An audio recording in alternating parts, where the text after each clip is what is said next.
Hello, welcome to the second edition of Conférence pour le Brésil. Before we begin, we would like to kindly remind our audience that the panel with live English audio is available in our channel on YouTube. My name is Davi Maciel, and I'm a Science Post student and member of the communication team of Conférence pour le Brésil. On behalf of the organizing team, I would like to welcome all of you to our panel on human rights, participation, and inclusivity in building human rights agendas in Brazil. This conference is organized by students and alumni of Science Po, and its central theme is inequalities in reconstruction post-COVID.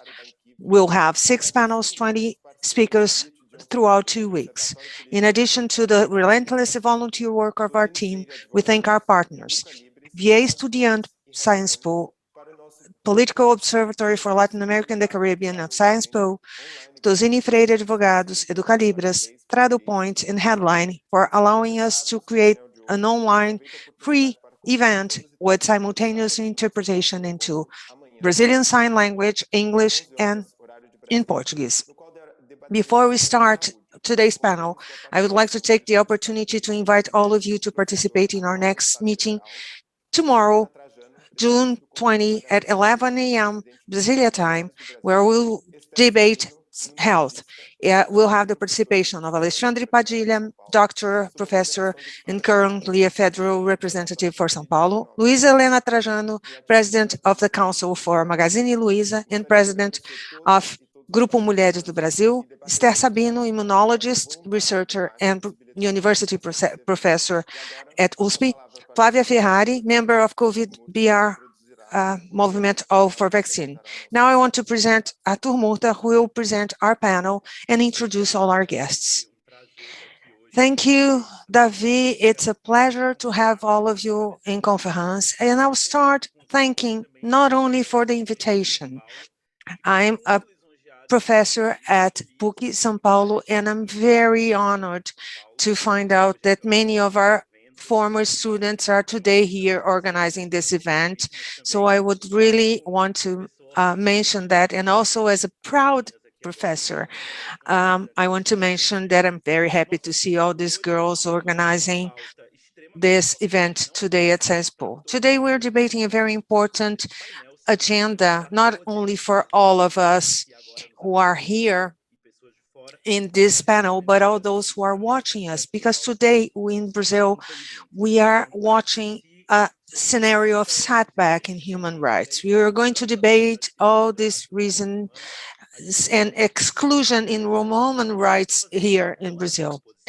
We have such a great panel that I don't even know what I'm doing here. So to start, I'm going to introduce myself. I'm a professor at Pontifical Catholic University of São Paulo. I teach international relations and have classes in inclusivity, LGBTQIA+ issues. And we start with Preta Rara, who's an historian, the creator of a group of rap 20 years ago. And during this time, she got involved with several projects that brought to her great representativeness and especially internet in her project, #EuEmpregaDoméstica, which started with her testimonial when she was, of the time, she was a house worker in Brazil. And it gave origin to a book, which we'll talk about that. And then we'll give the floor to Erika Hilton. We met recently at another event on gender and sexuality at PUC Brazil. We will also meet again online in some of the marches for the team in Brazil. She is a councilwoman for São Paulo. She's Black, transvestite gender. She was the most voted woman in 2020 in Brazil, the most voted representative for the Socialism and Liberty Party, and the first trans woman elected in São Paulo. She's been fighting, she's a human rights activist engaging in a fight for equality for the Black population and against discrimination towards the LGBTQIA plus community. Then we'll have Maria Laura Canineu. She's a lawyer and director of Human Rights Watch in Brazil. She has graduated from the University of Warwick and from PUC São Paulo, as me. She works at Human Rights Watch, especially in the defense of women, on health situations and the critical situation of the Brazilian prison system. We want to start Pour le Brésil on this year, basically focusing on all the vulnerabilities of COVID-19, which is far from being only a viral pandemic, but that puts all minorities in a very serious vulnerability situations. We always debate that all these epidemics and pandemics create new difficulties. They worsen and bring to light structural issues that already existed in our society and that we make a point of pretending they don't exist. So this crisis, they exacerbate previous problems, and the COVID-19 increased the vulnerability of women who are much more exposed to violence. We are exposed to the virus that spread very faster in the communities, in the indigenous population, and affects especially the trans population, the transvestites. And in the beginning of the pandemic, all people who have to live with HIV were also exposed to a higher vulnerability, and we also expose another difficulty we have today. During today, in our review of PNH, which are the Brazilian human rights programs, Brazil was one of the first during the Vienna Convention to implement this here. The date for the first one is still of 96. Brazil had always this interface phase, and we always challenged the human rights violations here in Brazil. Brazil, for a long time, was a leader on human rights agenda, and many of the activists questions these problems. How can we be such a leader internationally and not implement this internally? But internationally, Brazil is important in these areas. These PNDHs were always built with the great participation of the civil society, but at this time, Damares Alves, the Minister for Women and Human Rights, she calls meetings for human rights without the participation of the society, of the news, and the public agencies. Mentioned that the people who are participating in this review are people with opinions that go against everything we understand in the defense and enhancement of human rights. So it's important to sadly remember, as people who work with international politics, remembering that Brazil has joined the consensus of Geneva, which means Brazil aligning itself to what's worse in terms of human rights agenda, also in terms of sexual and reproductive rights. After mentioning all that, let's go to what's really important, which is our three speakers with generous questions. So how do you evaluate your specific areas of work in terms regarding this setback in terms of the participation of the civil society in human rights? What are our denouncement mechanisms, and what can we do in terms of recovering from that in terms of human rights agenda? I'm very anxious to listen to all of you. We'll have 7 minutes for each one of you. That's a very short time. I wish I could listen to you for like 40 minutes, but at the end of the time, I just kindly raise my hand to signal you that your time is over, and I'll start with Preta Rara. I'm sorry if I'm being too forward, but it's a an honor to pass you the floor. In fact, to the three of you, I'm going to stop talking right now. So, Preta, the floor is yours. Poxa, bom It's a dia, pleasure to have boa you. tarde, né, a Good todos morning, good vocês. afternoon to Muito everybody feliz who's de estar listening to aqui, me. né, I was session. very Bom, happy to be estamos nesse invited. período Okay, de I have recesso 7 minutes. político We're histórico, né, experienced a no very Brasil, que serious começa aí setback in da pandemia, political só terms and right terms foi um in pouco Brazil, marcado where the ali em pandemics of agosto, the né, COVID-19 já only já acontecia brought to light everything that was already happening. But principalmente as unfortunately, empresas, we saw tratando também do trabalho doméstico, great né, increased essas 6 milhões setbacks de also trabalhadores in terms of domésticos, essas 6 domestic milhões work. We have que 6 nós million temos aí uh, 92 workers peças at de home. mulheres, só que 92% of them are women, 66% são mulheres and among negras, them, né? Então é um lugar que 66% of praticamente them are vedado para as Black mulheres, é uma women. So profissão this is a necessária para place muitas outras that profissões. is Então, eu fui marked empregada for doméstica por them, 17 is kind anos, of saí da hereditary. profissão I worked doméstica, as me a formei de empregada doméstica, domestic worker e for através 7 years. My disso, mother was a domestic worker, my existem grandmother, dentro dessa and profissão this is a algumas que pre-existing consideram uh, history in this profession, escravas something we domésticas. consider for the Pouco tempo domestic atrás, essas são as slaves trabalhadoras domésticas years atualmente, ago. né, These que are the trabalham e tudo current mais. Então, elas têm essa domestic possibilidade workers para with the trabalhar same mais no trabalho doméstico, cruelty.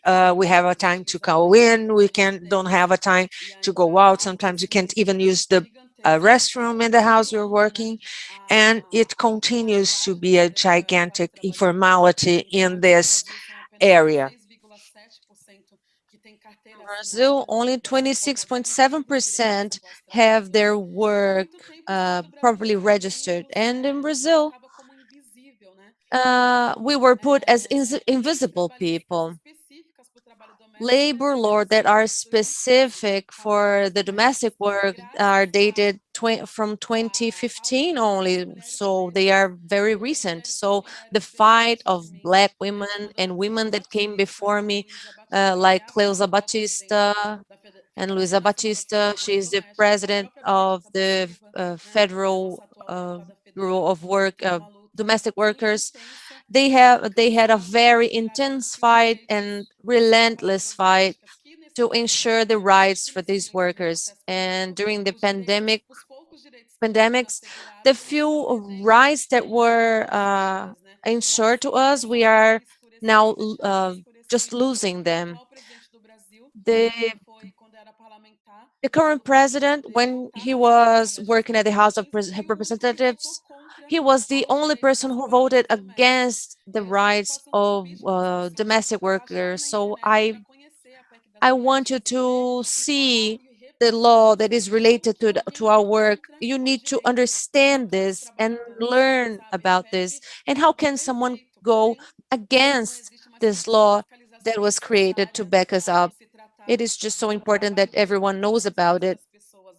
If you go into someone's No house to âmbito work privado e tudo mais. and E aí, you nesse are histórico da in a pandemia, a private vulnerabilidade social setting to aumentou work, ainda mais, you né? need to Na know about violência this law. doméstica. Muitas And the delas não vão pandemics has trabalhar increased em the meio problem ao for these pânico do workers. Some of vírus them e também têm que have to still cumprir go ao to mesmo work tempo, despite the tanto panic that the políticos virus is quanto o medo causing, da fome, porque and a they have fome to não deal with espera. this because Então, they assim, either fight against muitas the panic that setbacks the com virus isso, causes porque or nós the temos pessoas que panic ficam em that the casa, hunger is going to paradas, cause por if conta they do don't vírus. go E out assim, to como é que work. essas mulheres vão ficar em So how casa can these sem women direito ao just auxílio stay emergencial que home nenhum if they don't tiveram, have the né? right Muitas delas não to conseguiram receber receive? o They are not auxílio entitled emergencial. E to aí the fica emergency essa questão, né? money that Que a Brazil was desigualdade fica is forte, providing. que nesse momento nós And estamos tendo que Haddad lidar has com mentioned o that at this vírus e moment o MEC, tudo ao mesmo we tempo. are going Então, to é uma we have luta e to trabalhar nesse momento coexist with the mesmo virus de and some worms at insegurança the same que está time. aí We are dealing with exposta insecurity. a um risco They are all gigantesco, né? exposed to Busão, né? gigantic Ônibus, transporte exposure. público They take the lotado, bus, e full partes do ônibus crowded que é de serviço, public muitas famílias sem transportation, and the condições, distance to teriam condições de commute to pagar work. um Many of transporte them do not público have público, mas não any pagam, conditions e to ainda pay tem essa questão do for any other financiamento. sort of Imagina eu que já pago transportation to get imposto to work. de They aluguel, already e earn agora tem que very pagar little para money. limpar minha casa? Não. And Então, tudo muito those who importante nesse can do momento, not pay for that que just a to primeira protect these vítima people. do Covid-19 Let's just no remember Rio de that the Janeiro first foi de uma victim trabalhadora doméstica, né? in Uma Brazil, in mulher que Rio, morava numa was casa a que a domestic família worker. She used conseguiu ir to embora, go to retirar, work tentar and retirar the family had traveled and they knew they were contaminated, but they still did not tell her not to go to work because, of course, this false elite, because they believe they are an elite, but this false elite, the whiteness, they would never put up with the work that they need to hire. They would never clean their own toilet, for example. So this family, they don't have that worker anymore. She was a victim, and of course they already have someone else doing the job for them. It's just as if the other people just didn't have families. It's another black family that is crying now and suffering because they do not have that reference in their homes. In 2020, 1.3 million openings just disappeared. We are talking about employment. In February 2019, there were 6.2 million house workers, domestic workers. And in 2021, according to IBGE, and this number has dropped, we are now 4.5 million workers. We earn around 925 reais a month. How can you survive with such salary when you have an electricity bill increase, the basic food that Brazilian consumes, rice, for example, is also increased in price. So it's really hard. And with this, the informality within this area of work is increasing. We are receiving denounces of domestic workers because they ask me, Preta Rara, is this common? They want to dismiss me, but they still want me to work. They just want to put me into informality. They want to be waived from the obligation of registration of workers. So this way they are going to pay less. So because of the virus, for example, you didn't come to work on this, on that day, it is hard for them to get to work with a registered employment vacancy. And when they do, they want to, the ones who hire them just decide not to do it anymore because they blame the virus for this. Many of the things are still shocking me. The state government of the state of Pará and state of Pernambuco, they have considered the domestic work as essential at the beginning of this year, if I'm not wrong, or at the end of last year. But during the pandemics, they have considered this work as as an essential work at the during the pandemics. And the fossil, of course, was mad because they had to do something about their own house being dirty. This is for people of other class, but not for me. At the same time, when they consider our work an essential work, they do not include these workers in the immunization plan that we have. Well, these workers, if they are from an essential area of work, but how come they are not being protected? How come they are not being prioritized for the vaccine?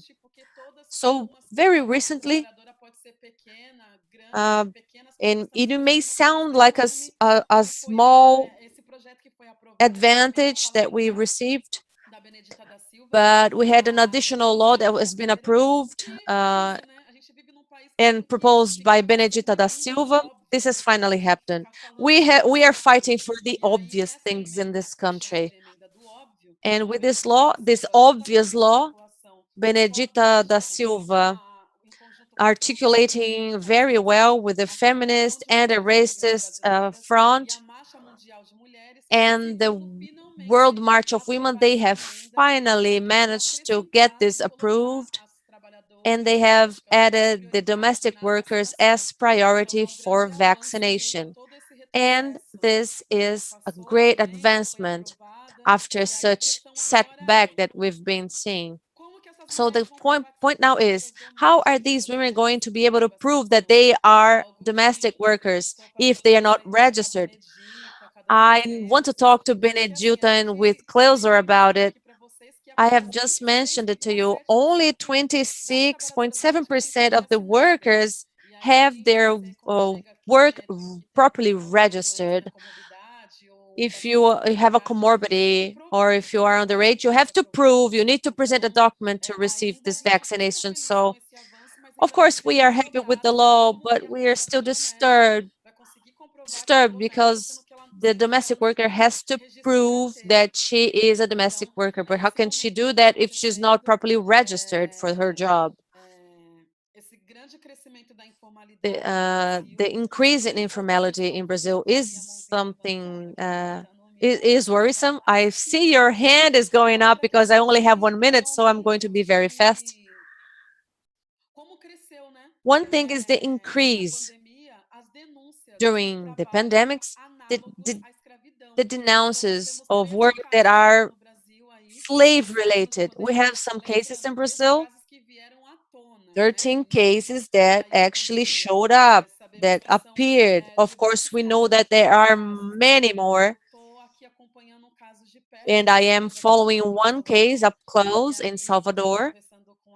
And I've been talking to the women here from the union of domestic workers. We have a very complicated case. We can't even call her a domestic worker. She's being enslaved. She's in a slavery condition. The family has been abandoned in a small home in the countryside with no water and nothing else. The union here in Bahia, well, they don't even have a car. They need to collect money from people so that they can pay for an Uber driver, for example, to take food and check the conditions for this lady. So problems like this have been increasing. We have another one. I am following this case, and the union is also following up.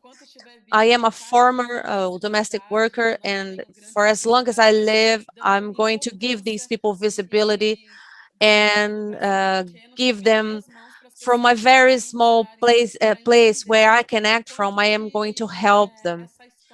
And I want to show them how much, I want to show everyone how much the domestic work in Brazil is part of the Brazilian history. We are claiming for a humanization place in this history.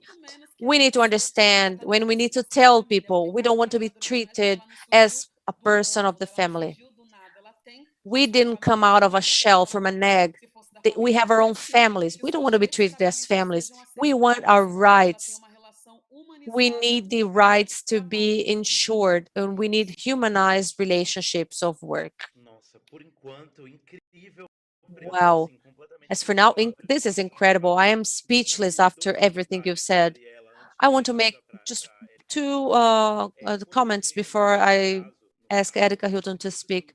This case you've just mentioned, you are gigantic, Preta. Not only here, everything you've said is already making people think how important this sort of relationship is important for what we are talking about. When the HIV pandemic came, we didn't even know what to do. Ronald Reagan's government in the US really neglected everything, and they denounced this as the new Holocaust with the LGBTQA plus people during the pandemic, and the articulation happened because it started with the civil society. Many things that were similar to the case that you mentioned happened. People were collecting money to help people pay for hospitals and for medication. It's amazing how it's just so hard to leave the cycle of violence that is involving the minorities. So, Erika, I invite you to speak. It's a pleasure to have you here. Well, thank you very much. Welcome, Brazil, France, and Europe. Arthur, would you please ask me the question again? Of course, Erica. Just one thing I'd like to say very briefly, just before I start. I thought about doing, making the same joke, but I am glad you started greeting everybody, Brazil and all in Europe and all many countries, France and so on.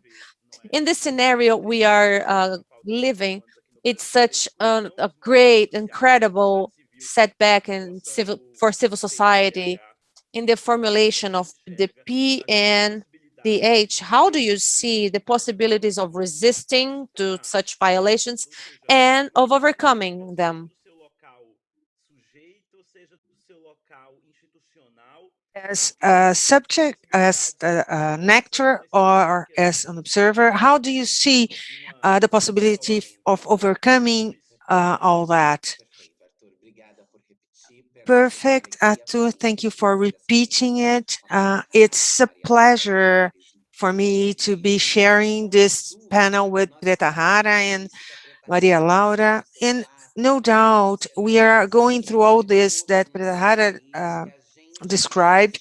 This is a scenario that we have observed in Brazil for a long time, in which the pandemics have only made worse for specific groups, groups that will be called minorities, but not necessarily, because all people are less from this hegemonic class that thinks they're better. But some people, when they call us minority, they dehumanize us.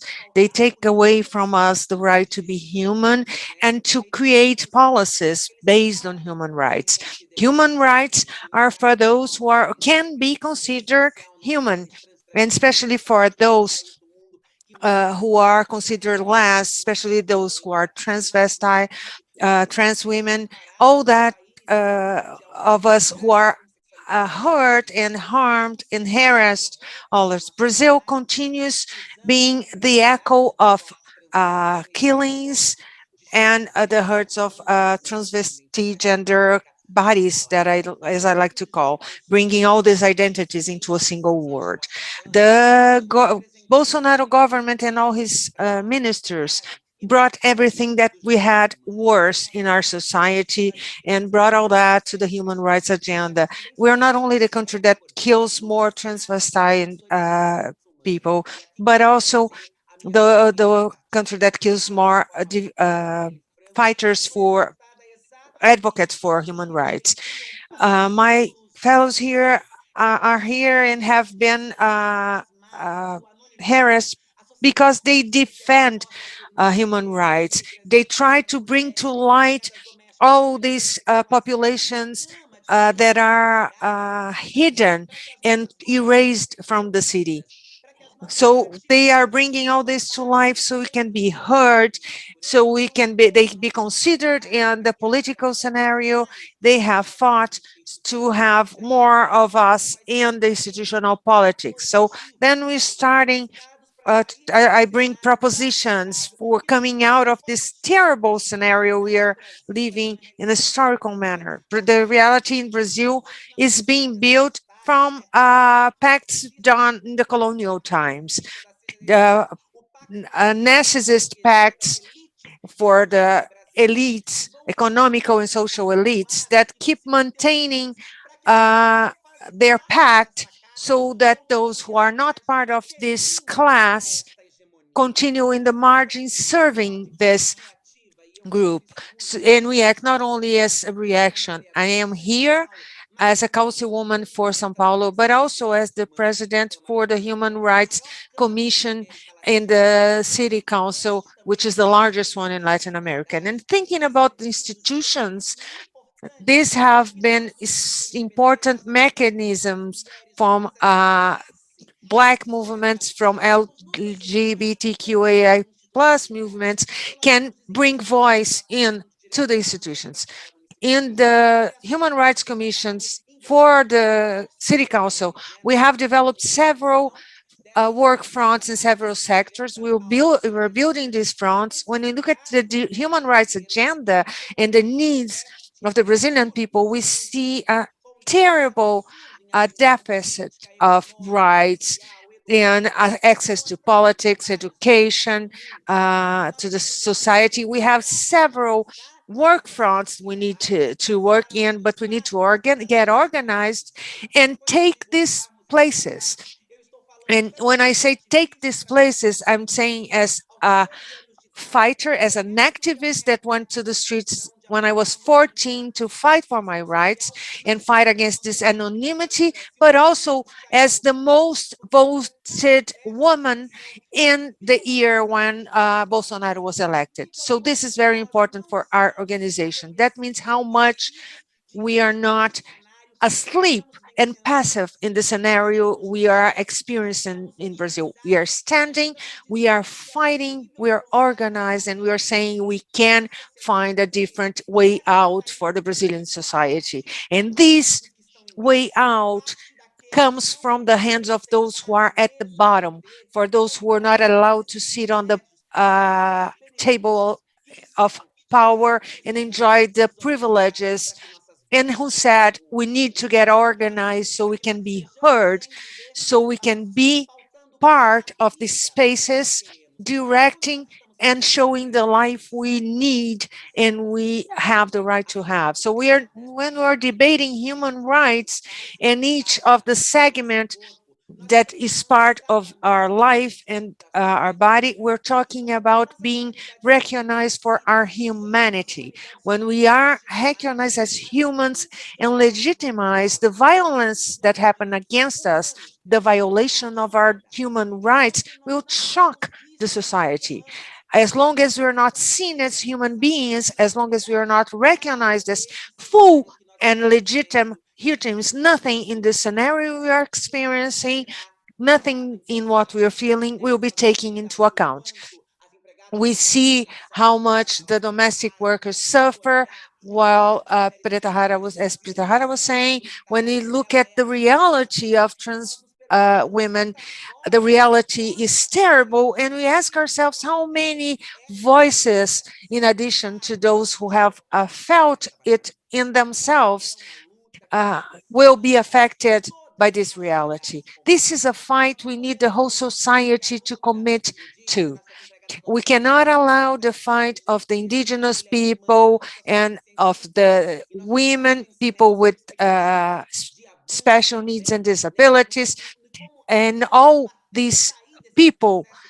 We need to see how we can all come out of this setback with an intersectional work. This intersection of different areas needs to be in the center of the fight. We cannot talk about the rights of trans people if I don't look at how other groups who have precarious situations are being treated, how they are being sentenced to dehumanization. Uh, I can see a progressive and positive uh, future for the human rights in Brazil if we don't bring all these groups together. If we are not all together, our fight has no reason to be. The fight needs to be intersectional.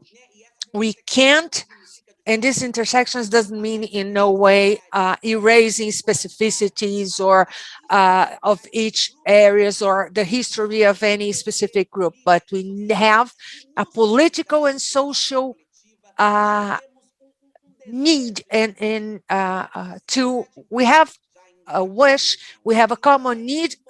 Coming to my conclusion, it is very important to bring all these people in a committed and responsible way to these fights. We have seen how much the work allied has been frequent in the Brazilian people. I have nothing against the word allied. I think it's very important to have allies in all fights. But no doubt, when we put on the table the reality of Brazil, the reality of Brazil during the pandemic that has worsened the reality we already saw.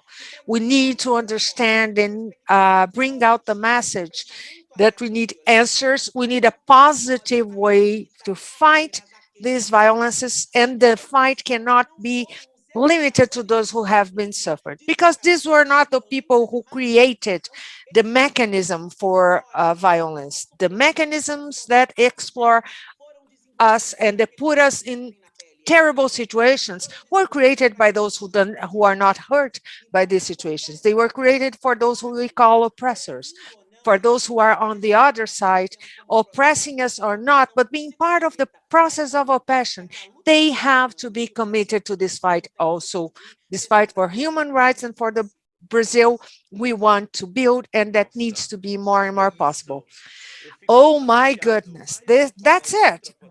This brings me goosebumps. You are a power, Erika. You are a very strong force. Right?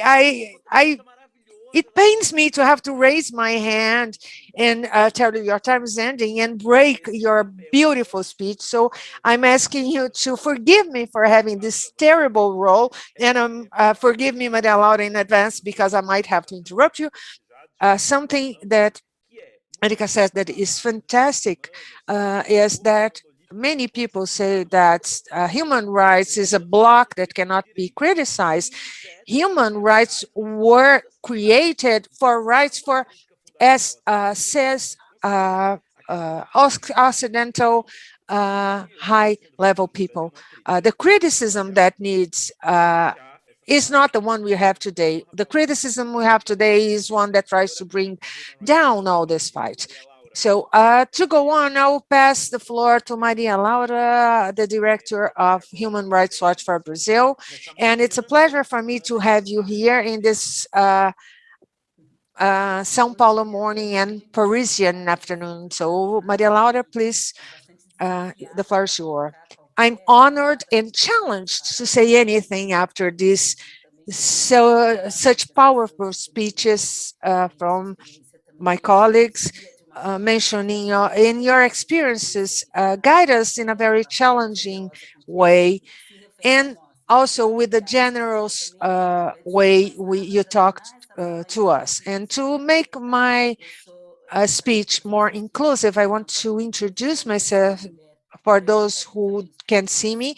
I'm a white woman who uses glasses, has short hair. I'm using a shirt with beige shirt with black dots, and I want to register my initial presentation. I also want to thank you for the invitation. The previous speeches were very powerful in the sense of showing us all the bodies and groups, as Erika has mentioned, that have been sentenced to be dehumanized.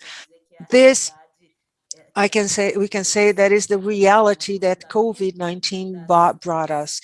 The worsening of the human rights violations that existed before in Brazil, and that sentenced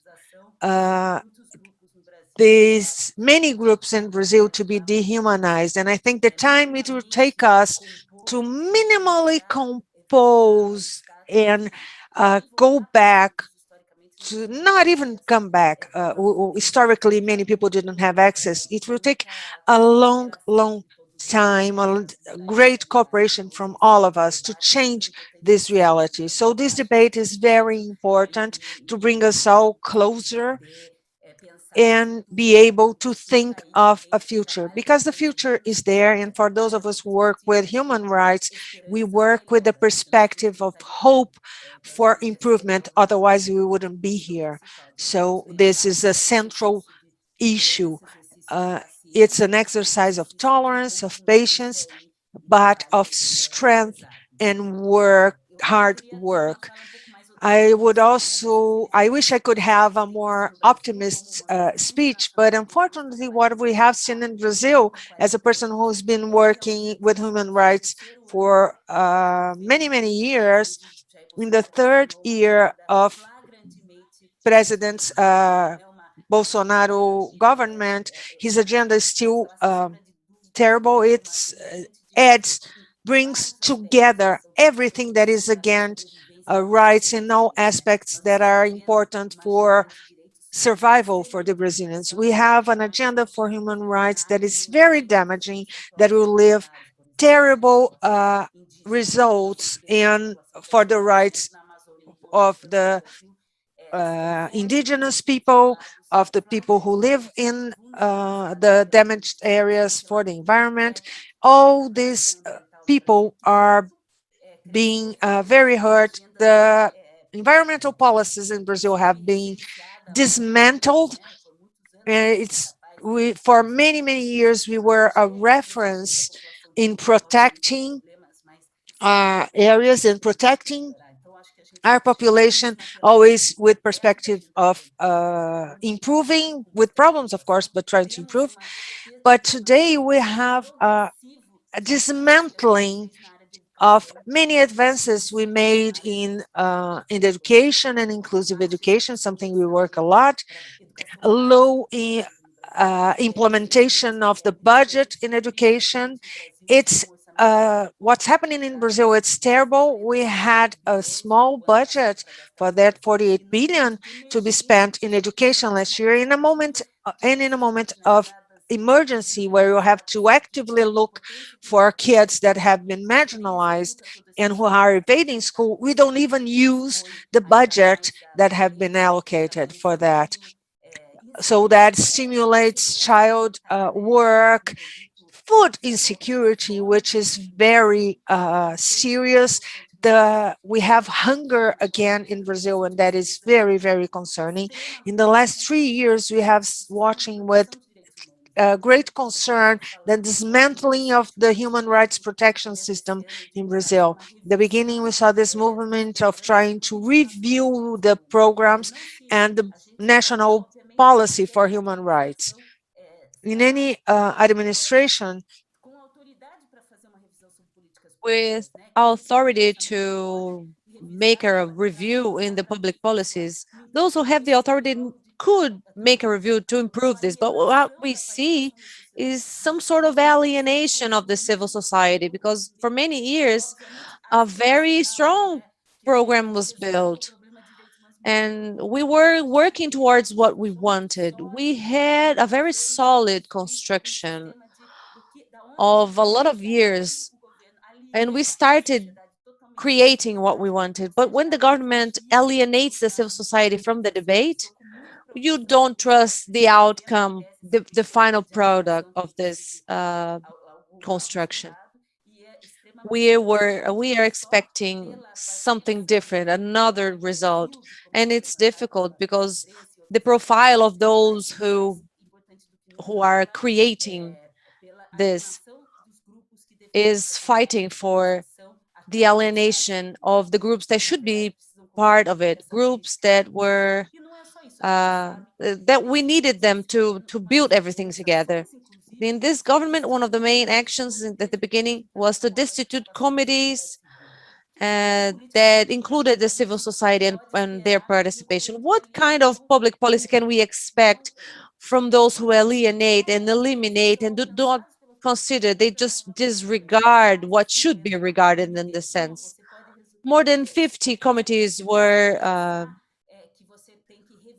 disregarded. When you think that you have to include some of these people and some of the participations must happen, but they end up being disregarded in the discussion. You see, it is definitely a a persecution, to be honest.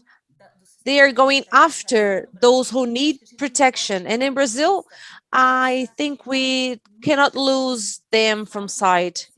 And it's an important part. It's the press freedom and the opportunity to discuss and to be able to debate through public policies. We see a lot of concern with the use of the justice system to intimidate journalists, to intimidate civil society members, and common people who criticize the response that this government gives to the pandemics, for example, which is the largest crisis we've ever had. They try to criminalize our discourse. This is the most immediate way they use to attack democracy. Every time we criticize or debate of regarding everything else together. This sanitary crisis we have, well, we have so many things to talk about. I know we have a lot of things to talk to, but we have no time. Time is relative, Maria Laura, really. Okay, okay, that's not a problem. I'm going to try to come to a conclusion, but I had to bring these elements of the participation and the freedom of speech and freedom of expression. They they cannot be left out of this debate. I think it was one of the main proportions that we need to tackle, and we need to work with more transparency, with data and information. Of course, the the context of the pandemics is challenging for every government in the world. There is a lot of criticism to what the responses that we are getting all over the world. But Brazil is it's this is the worst case we've seen.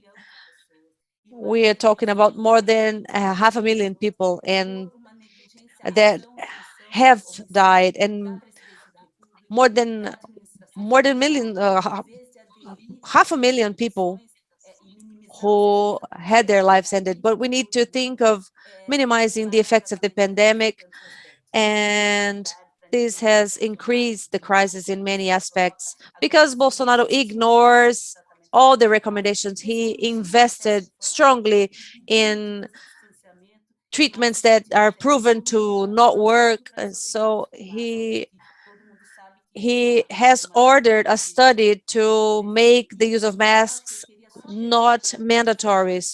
And this is just so sad. We've said this before. It is just so important that to say that the most vulnerable, we already know these people color and these people's gender. We need to work towards giving them back their rights. They have been affected. The Black population was more vulnerable and could die much easier than anyone else.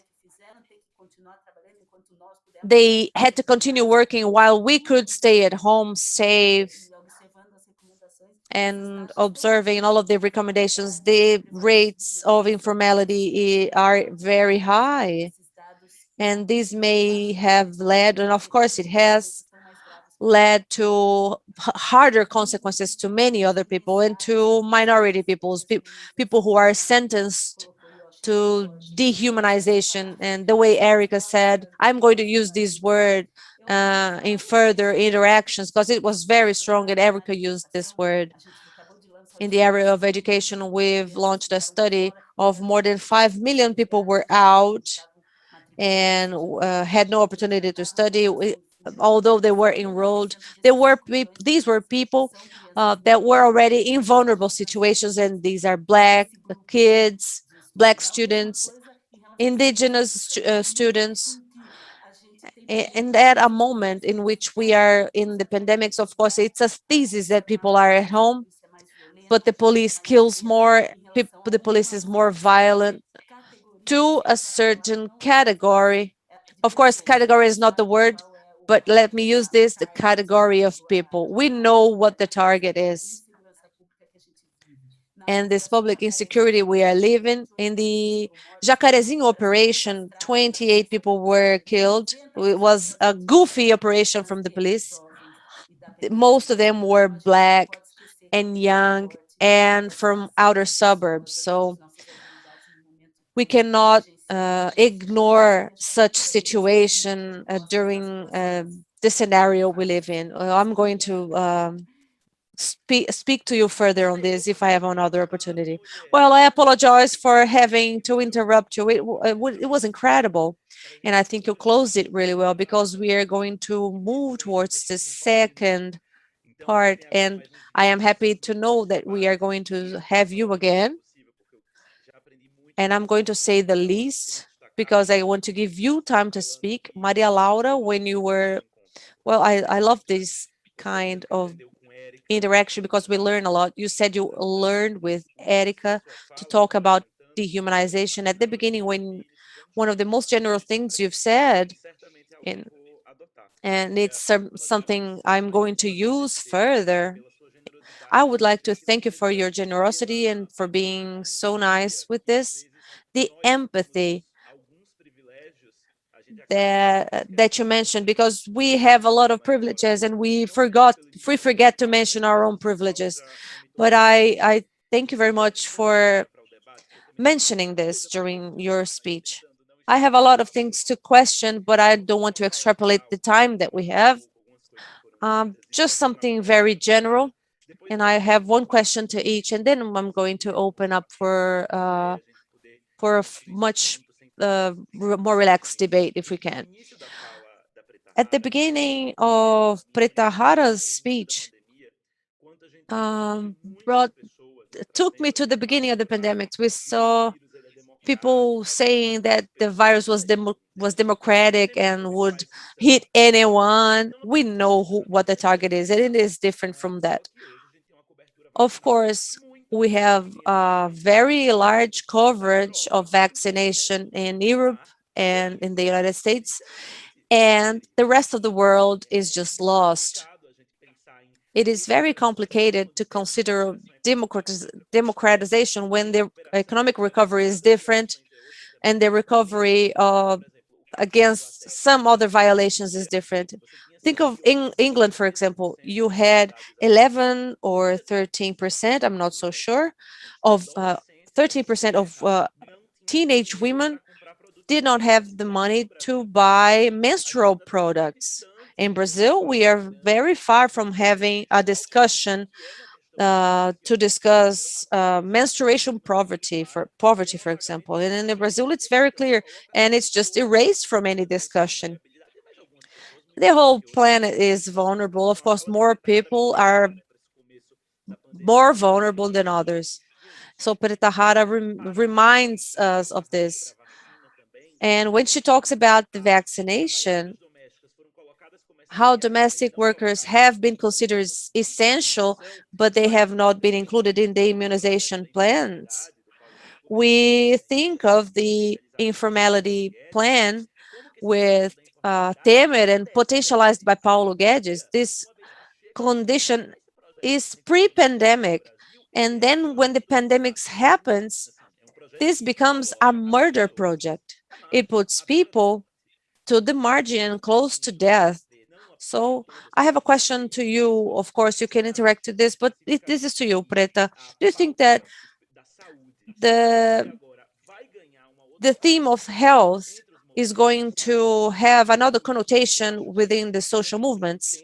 Why am I asking you this? I think that for quite a long time now, a lot of social movements looked at equitative access and not egalitarian access to health.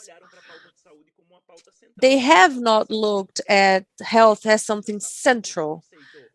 But if you go to the concept of health, according to the World Health Organization, it's social and health all involved in this topic. If you look at the map of the city of São Paulo specifically, at a certain moment in São Paulo, 8 out of 10 deaths in São Paulo of COVID-19 were originated in outer suburbs. 8 out of 10 were in peripheric neighborhoods. They started showing where the vaccination was happening and where the death was happening. In the expanded city center of São Paulo and in the outer suburbs around it. To Erika, I was thinking about your speech, Erika, and my question to you is a little bit to Maria Laura as well. We know that this process of the process of dehumanization is a state process. We know that the Brazilian state historically has dehumanized a lot of bodies. Paulo Maluf management, for example, Paulo Egídio, we used to have the police cars going around the city and putting people to jail. A lot of transvestites and transgender people were put into jail just for loitering. we know that the repressor is the state. The Chilean manifestations have shown us that this the state that violates. How can we create mechanisms of trust so that these populations start believing that the state can protect them? Do you understand what I mean? I remember that I was watching a thesis presentation, and in the research I was watching, he interviewed some of the community people. Um, he mentioned one sentence that was important. He said, "The state is the police, and the police is the state. So why would I want them here?" So these are people who do not trust the state. To Maria Laura, it also goes to the sense. Um, this reminded me of the Human Watch report from last year. They were talking about the dismantling of education and the federal government working on the dissemination of the virus instead of doing otherwise. And this had a lot of repercussion, but and I like what you said because you mentioned Jacarezinho.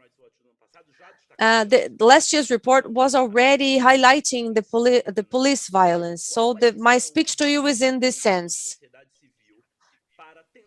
So what would be our roles to try to prevent this police action that is destructive? We have see many actions trying to control the periphery bodies. We have liberal government, which is liberal economically, but while controlling certain specific bodies that can be the target for many things and spends millions in these policies. So what I ask you, Maria Laura, what would be our role as civil society in that? Because this brings kind of a connotation of saviors. But above all, how can we build this policy from the bottom up and bring the outskirts of town to this building or this elaboration of human rights policies? And to close my speech, I want to remember an author from Pernambuco, Lino Freire, is called Peace.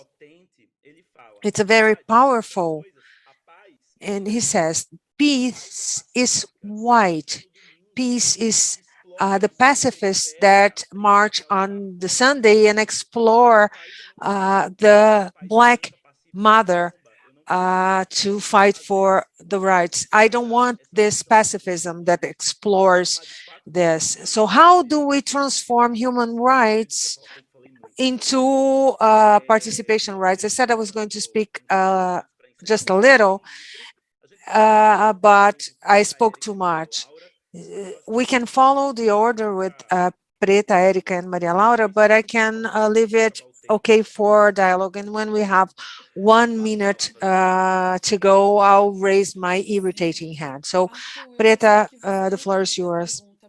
Arthur, I need you to repeat the question because my audio was cutting, and when you completed the question, I didn't understand.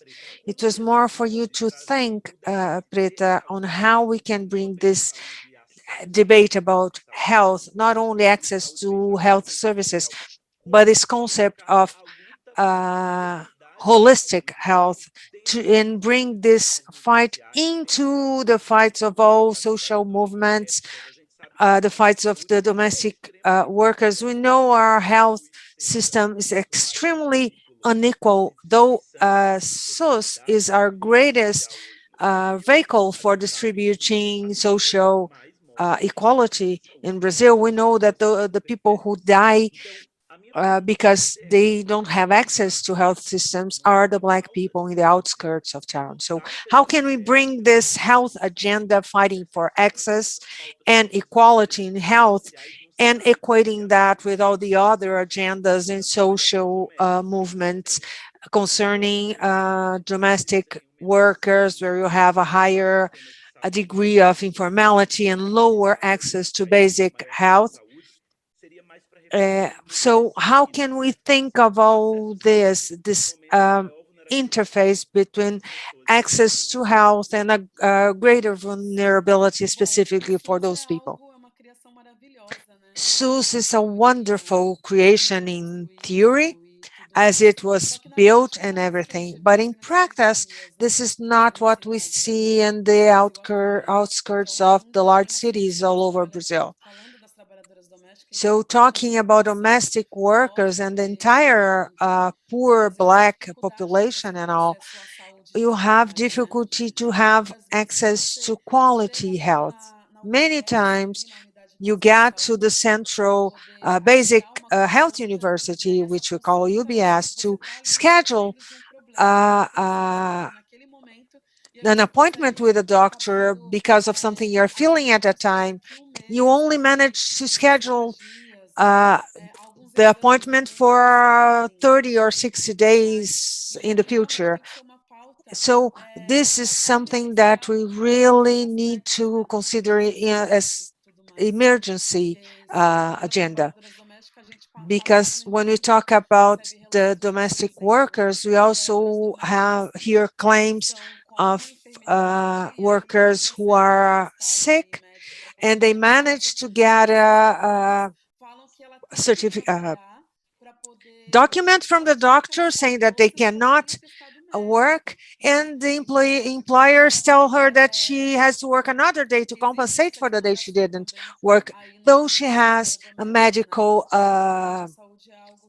paper saying that she shouldn't be working. So this is something that needs to be in the center of these issues. How hard it still is to have access to something we have the right to, something that should be for everybody. In theory, it should be for everybody, but it's far from working properly, of bringing theory into practice in general. So I have many clients from domestic workers regarding that too. Erika, if you want to follow up. Yes, I do. I think it's important what you're bringing to of a society that doesn't trust the government, and through this lack of trust, we develop mechanisms that cause this more equal society starts building despite the government. There's no way for us to trust the Brazilian government. I'm a Black transvestite, and I have gone through many difficult situations. Preta was mentioning the issues of health. What is that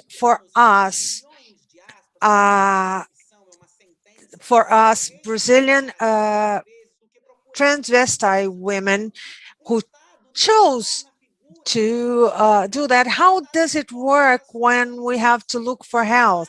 How do we relate to the government in all its sections, the police included, a government that is pushing us to death the whole time, whether when they put poison in the food we have access to, when we are denied access to health, when they invade our areas with guns represented by the police, and we have no insurance from the Brazilian government because they represent the same hegemonic class that invaded the Americas, the African continent, and took over everything for them and consider them superior as owner of our bodies. A government that is a strong tool to control our own bodies. So first, we need, no doubt, for building this we have to rethink what the government, what the state should be, what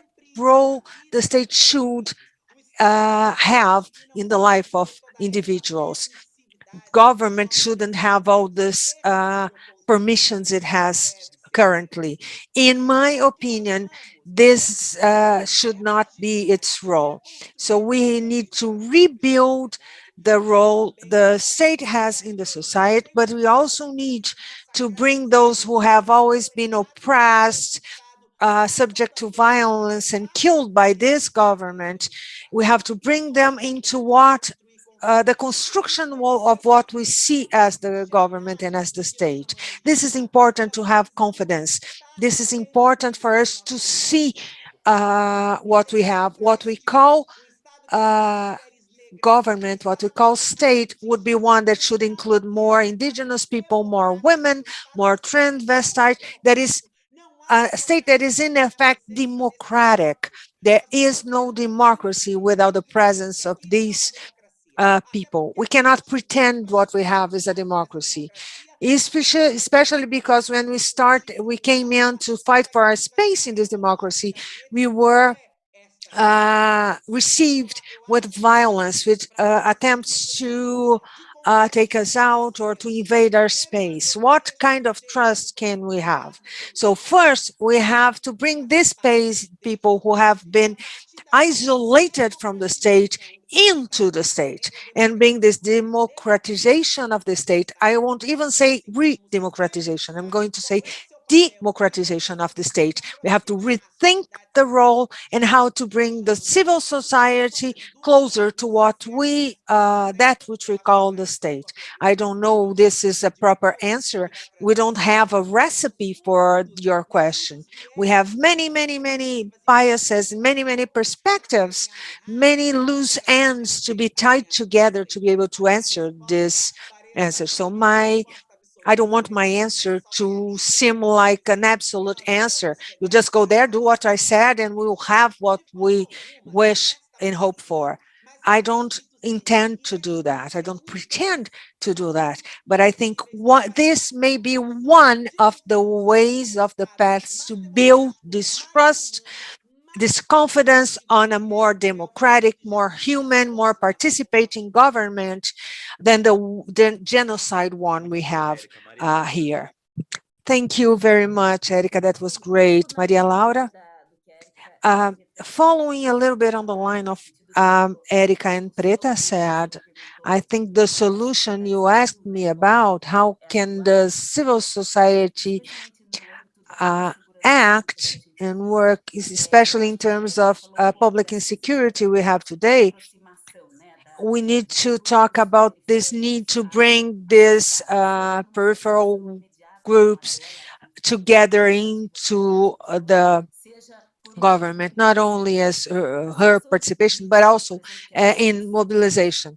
For example, this situation in Rio de Janeiro, which is completely has crumbled and it's extremely prejudicial, shows a lot about this reality. There are very courageous movements in the slums of Rio de Janeiro. If it weren't for the courage of the mother, the teenagers, for the mobilization of people during the pandemics to protect the fundamental rights of people, situation would be even worse. The situation is terrible, but if they hadn't fought and mobilized and got together, all these women didn't get together, the situation might be even worse. So we have a little bit of an advance on this mobilization, yes. In 2016, 2017, we had a civil public action promoted by the defensor, the advocates in Rio de Janeiro, fighting regarding many actions that happened during school time when kids couldn't get to school. So there was a little bit of approximation, getting together with some of the civil society, with the judiciary branch of the government. This happened a little bit thanks to Redes da Maré, which is an organization in the slums of Maré that mobilized over 1,500 kids and teenagers, mentioning what they felt during police operations in the slums. These kids mentioned that they had to hide. They made drawings regarding of that. They had to hide in a very uncomfortable morning, in that uncomfortable situation. And that showed many of the higher class people who live around them how terrible the situation that was very important in bringing the community into public debates. Another element I remember that has to do with what Erika said, people are not shocked with violence in Brazil any longer. This is very revealing. We see racist police in Brazil, in the United States. There's great mobilization regarding many actions that happened. And in 2020, in the United States, killed about 1,000 people. Police in Brazil, in Rio de Janeiro, killed over 500 people. In a state as small as Rio de Janeiro, they killed almost half of of the number of people who were killed in the States. These data don't shock Brazil anymore. It should, but it doesn't. And as long as this happens, our situation won't probably change. So we need initiatives. There are many courageous people in Rio de Janeiro. We need to shock the population and try to change practices. And I also remember the work of Marielle Franco in this sense. She was essential and brought into debate families of police employees. Many policemen are also victims of this terrible action of the state. Of course, you can debate the proportion of that, but Marielle brought to the debate the voice of the families of police. If you don't bring them into the debate about public security in Brazil, in a way you can also listen to these voices, we'll never move forward. So I believe it's a combination of many actions, but it's bringing the community and organizations together. And again, we need to claim for accountability for police abuse. There is no, it's a shame. They are not accountable for anything. They have liberty from justice system for this to continue to happen. So these are some ideas and some recommendations in this area that we could talk about. Very good, Maria Laura. We are now going to move forward. We have just 14 minutes until we finish. We won't be able to have a large round of questions, but I have one question that came from the chat so that we can have a brief dialogue with the audience now. One question to Erika, and I think it works really well for Preta Rara and Maria Laura as well. As Erika said, it's not a ready-made recipe, so I'm going to ask a question that was brought by Viviana Marques, and then we are going to listen to your answers, and then we are going to close our debate today. Erika Hilton, you've mentioned the need to recognize the marginalization of the hegemonic by the hegemony. How can you make this considering the interest that is observed in general? It's worrisome. This lack of interest is worrisome because we cannot make people feel empathic. We are unable to make them open their eyes to the violence we are submitted to. When those people don't look at it and they don't seem to be worried about trying to understand. But I'm pedagogically working on that, and I reinforce this. We have a transforming role, and it's sad that it still has to be our role to educate society, a society that is privileged and has access to everything.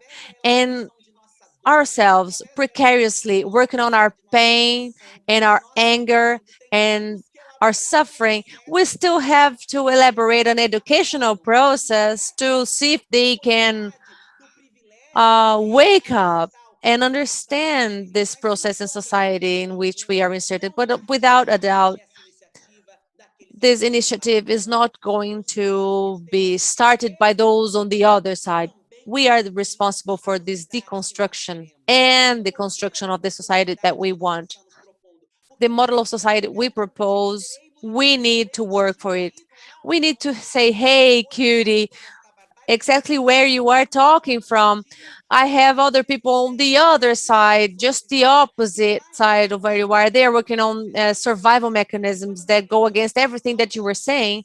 So when we deal with lack of interest, it comes from other groups. We need to talk about the dichotomy here. We cannot treat everyone the same way. Some groups have to be treated as if we were in a declared war because they are just not willing to dialogue. They are not willing to listen. Also, an enormous mass of people who are living in alienation. They are just living their privilege, their delusional whiteness. And this group that is just compulsory, reproducing logics of existence, to them, we can offer the opportunity of a dialogue. You need to commit to my fight, commit to my battle, participate in that, take part of this change, because without a doubt, the advancement of all the fights and struggles is for all of the society. The society as a whole is going to benefit from it. So we need to really separate just to understand how this generous exchange happens with those who are living their compulsory, delusional way of living and thinking. Very good. Preta Rara, would you like to make any comment on that? Exatamente como a Yes, Erika Hilton falou, né? exactly. Fica muito The way difícil that's para as exactly what famílias Erica said. agora It's terem a hard to responsabilidade de start ensinar e de educar. Então, como a to gente have the falou também, responsibility eu of acabo educating people when we are falando e dialogando com in quem a place of atende a gente pain. também, Of né? course, I talk to everyone who is willing to listen, Disposto a trocar, people who mas are muitas vezes nós willing fomos to silenciadas. be Isso já part of aconteceu this comigo exchange. por We've been mais de 10 silenced for anos. quite a long time, E but the agora está time has chegando come for o us momento de falar. Então, quando a to gente trata speak. essas questões do trabalho And when doméstico I aqui, que é bring grande these incômodo, concerns primeiramente eu me regarding incomodo, domestic mas work, onde eu I transito, né? know I É, generate a lot onde of eu passo, disturbance as pessoas wherever se I go. incomodam quando eu trago esse People tema, quando are chegam para as always pessoas que disturbed têm when I uma talk about empregada this, when I doméstica, talk to conversar com ela, people falar who sobre have trabalho que elas já são workers cobradas in their dessa homes, forma, and I e go também talk nas to them redes and they sociais. are Eu really vejo que as redes disturbed by sociais this. também And I ajudam also muito, see that in social né? Ainda media, mais para que a gente pudesse social media has abordar helped alguns us temas que approach faziam some com que themes like outras pessoas this. não tinham tanto acesso Um, àquele People tema e didn't falar really sobre have aquilo. access to Eu me recordo such que eu participei a de um theme programa or de such televisão fight. para I falar remember sobre a taking educação do part pai in a na TV empregada show doméstica, que and foi talking em about the 2016, e page uma that is atriz called Eu X Empregada entrou Doméstica, nesse and there was programa e antes da gente entrar no an programa actress essa in sua this reportagem program. começou a falar: nossa, Before we started the eu vi lá na program, sua página que você she se started talking to preocupava em me, abordar and essa then she questão said that racial, e eu she tomei um susto porque eu accessed recebi my isso page, porque a minha mãe ensinou que your você page, não just to fala, understand que é na everything porta, que na about what you were reunião, going to dia da say. moradia And para I saw domésticos, myself que ela ia reproducing receber as many of the pessoas. things that you Então say eu that is tive a wrong, and coragem de it entrar was nesse eye-opening for e me. não, e tive que ir I ali could pegar go. elas. E eu acabava She understood reproduzindo how isso, the só the quando eu tive acesso the, às the redes behaviors were sociais being que eu estava reproduced, and when I reproduzindo accessed your uma série de page, I opressões. understood I was Aí eu falei, reproducing nossa, que some bom, né, que em oppression. 2016 você And then I said, percebeu well, isso, thank you. que você Finally, at percebeu o 2016, óbvio you que a gente stopped não and faz na understood, internet. and E that às my vezes é isso, né, page o que é óbvio helped para it mim acaba to não happen. sendo óbvio para outra Uh, pessoa que teve uma of outra course, for a realidade, few uma things outra vivência. that are not obvious for some people É, because em they did not volta, né, se experience that, and then protegiam desses around it, you can privilégios e see that brancos de people are acesso e tudo mais, protected by acabaram their por aplicar, privileges né? and they have access to Achando everything that they que never stop qual thinking é a to vida das think trabalhadoras domésticas, né? about Que é algo que eu how pergunto the muito. life Você of sabe the que dia do house aniversário workers da are. trabalhadora doméstica? Você sabe aonde ela Do you know mora? when her Porque birthday is? Do além you de know where tudo, eu she já recebi lives? relatos de patrões With the falando page, que, nossa, se I arrependiam saw people realmente who de ter hire deixado o workers falecido started porque não interacting. sabiam onde ela morava. and then they realized they didn't know anything about the workers they had working for them, who were their family, where they worked, or why they died, or why they stopped going. People who were there for 15, 20, 30 years, dedicating their lives to this, leaving their families behind to take care of other families. So these are things that I discuss with people who are willing to listen. Um, Concerning the role we play in the places we occupy, I see that people also have they sort of approach us in any place. It's like we are a wiki black or something of the sort, because I am uh, just source of information. It happens with Erika because she was having a drink. I remember one day she was having a drink and I found her. Of course, she has life the after being a politician, of course. Sometimes we are uh, asked because they want information from us. It's some sort of consultancy. We need to talk about this. Uh, we have acquired our knowledge by living, and we've invested in this knowledge. We deserve to earn money with the knowledge that we've acquired. And many of the times, the whiteness and the elite, the false Brazilian elite, they have this terrible habit and very racist habit of demanding this knowledge whenever they want. And for example, I am preparing to go out and dance, or I'm writing my rap and they interfere and they ask me about the intersectional feminism or some book. What do you think about this book? And then I say, hey, I just want to be here and dance. I just want to be with my friends. I want to talk about the future. I want to talk about continuity. And I've been using this word a lot.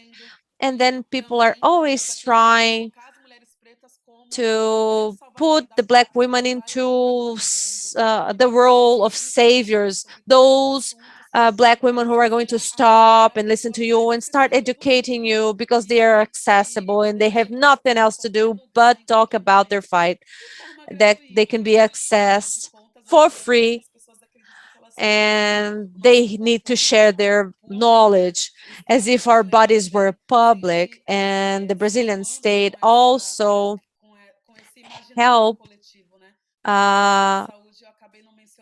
increasing this collective imaginary. The state also violates us, especially in moments in which are moments that are important when we are delivering our kids.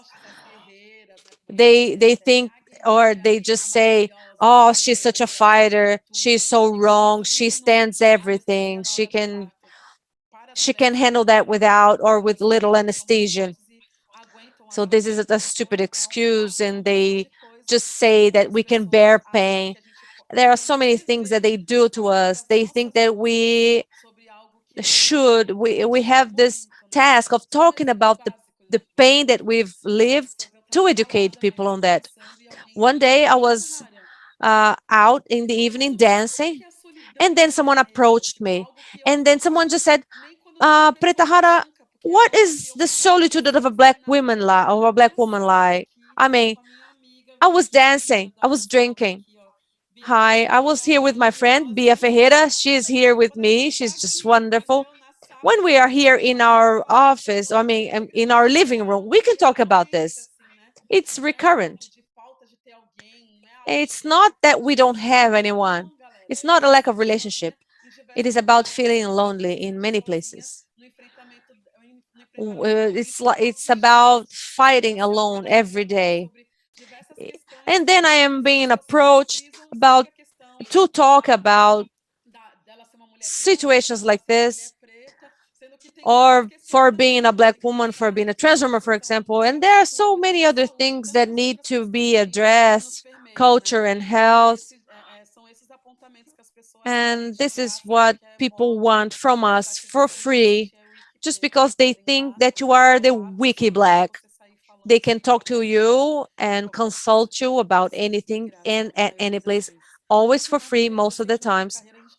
I mean, after 16 years of career, we have to learn how to say no, but they don't do that to me anymore. Maria Laura, the event organizer, we need to close the event in 2 minutes, no matter what. So I'm going to challenge you to speak at such very short, at a very short period, very of little moments. Please bring your final considerations. I would like to listen to your final words before we close, okay? We need to close at 12:30. I apologize for being so indelicate, but these are some concerns that we need to address. Okay, but very briefly then, the good news here is, and I think we can end with good news, although it may be a disastrous scenario, democratic institutions have responded. I think Erika is one example of this. Let's just trust that this is happening and let's shake the state. Let's take them out of this comfort zone. I think that the entities have been resilient, very strong and important towards fighting these challenging scenarios that we have. So we'll continue with that. So I thank you very much for the opportunity to be here. Thank you, Maria Laura. Now, Erika, very briefly, I would like to thank you for being here in this space with this Saturday morning with great it was mesmerizing to see Preta Rara and Maria Laura here on my screen today. We are still working on the society that we want for us. Okay, Preta, now you, thank you. Yes, thank you very much for the invitation. I would like to thank everyone involved and everyone who have participated. My hugs to Artur, Maria, Laura, Erika, and at least we are alive and resisting. We've been resisting for such a long time now. We are not going to contribute to this genocide policy. And my book can be found on Amazon. Eu, Empregada Doméstica. It's being translated into English and French. So follow me on Instagram, Preta Rara Oficial, and then you're going to find out a little bit more. And now, after this, we now close this panel. It is just incredible to have spent this morning with the three of you. I appreciate for the invitation. And let's keep on fighting for human rights. If you feel comfortable in Brazil, if you feel comfortable, you can go out of the streets. It's all about human rights. Thank you very much. Ciao.